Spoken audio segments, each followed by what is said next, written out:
இறையேசுவில் பிரியமான சகோதரிகளே, இன்று நாம் தேசிய மருத்துவ தினத்தை கொண்டாடுகின்றோம். மருந்துகளால் ஒருவரை குணப்படுத்த முடியும். ஆனால் அக்கறையுள்ள மருத்துவர்களால் மட்டுமே நோயாளிகளை உள்ளிருந்து போராட தூண்ட முடியும்.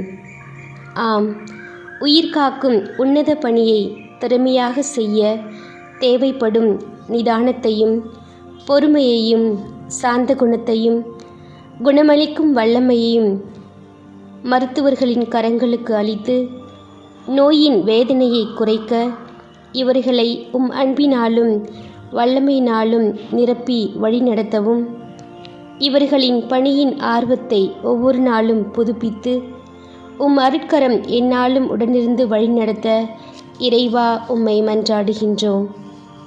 அன்பு சகோதரிகளே, இன்று நாம் மத்தேயு நற்செய்தி அதிகாரம் 8 இறை சொற்றொடர்கள் 18 முதல் 22 முடிய உள்ள இறைவாசனங்களை தியானிக்க இருக்கின்றோம்.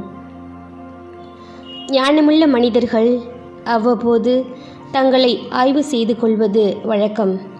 எடுத்துக்காட்டாக, ஒரு பயணி தன்னுடைய பயணத்தை ஆழ்ந்து நோக்குவது, ஒரு சமையல்காரர் தன்னுடைய ரெசிபியை நன்கு ஆய்ந்து கொள்வது, ஒரு கான்ட்ராக்டர் தன்னுடைய ப்ளூ பிரிண்டை ஆழ்ந்து நோக்குவது, வாழ்வில் புதியவற்றை அறிவதற்கு முன்பு நாம் செய்ய வேண்டியவற்றை சரியாக செய்கிறோமா?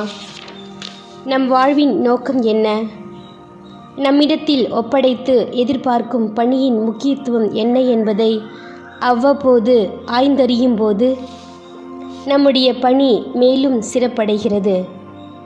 இன்றைய நற்செய்தியில் இயேசு சீடத்துவத்தை பற்றி 2 வகையான பாடங்களை விளக்குகின்றார்.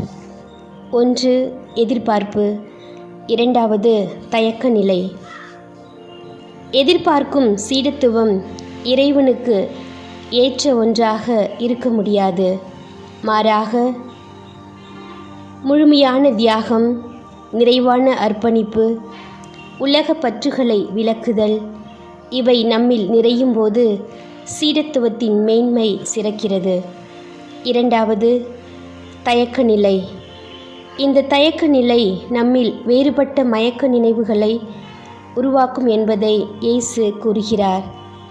எனவே எப்பொழுதும் தயாராக, எல்லா நேரங்களிலும் விழிப்பாக, எல்லா சூழல்களையும் ஏதுவாக்கி வாழும்போது நம்முடைய சீடத்துவம் முழுமையடையும் என்பதை இயேசு இன்று நற்செய்தியில் விளக்குகிறார்.